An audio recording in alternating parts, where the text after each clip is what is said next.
My name is Karin and my husband, he is the executive director of the Hillel at University of Illinois. I was born and I grew up in Brazil, in São Paulo. We first came for grad school and we spent 2 years in Los Angeles. From Los Angeles we moved to Boston for 4 years. So I've lived in São Paulo, Brazil, Rio, Tel Aviv, Johannesburg, Jerusalem, Los Angeles, Boston, and Urbana, and now Champaign. Kali is 3.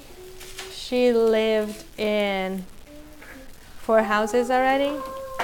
Yoni is 7 months. He lived in 3 houses already. So it's we want to stop moving around a little bit. There were challenges of moving from Boston and from all those places to Champaign. Boston has 250,000 Jews. Champaign has 1,500. When it comes to the Jewish education of my kids, it is an area in which living in Champaign comes with some challenges. The Jewish community is small here, but it's tight. On Sundays, I teach Sunday school, the religious school for 2 and 3 years old at Temple Sinai.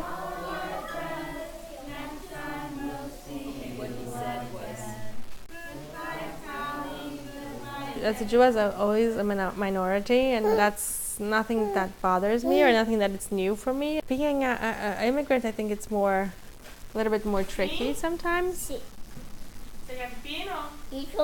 Tali is fluent in Portuguese and English. I want her to speak as much Portuguese because I know that she lives in this environment in English.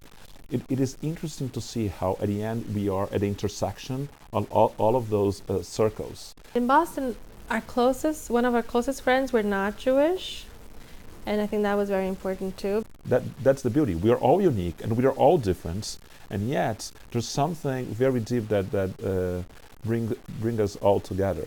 And that is true when you go from Brazil to Israel, and from Israel to South Africa, and from South Africa to Los Angeles, from Los Angeles to Boston, from Boston to Champaign. That fact remains unchanged.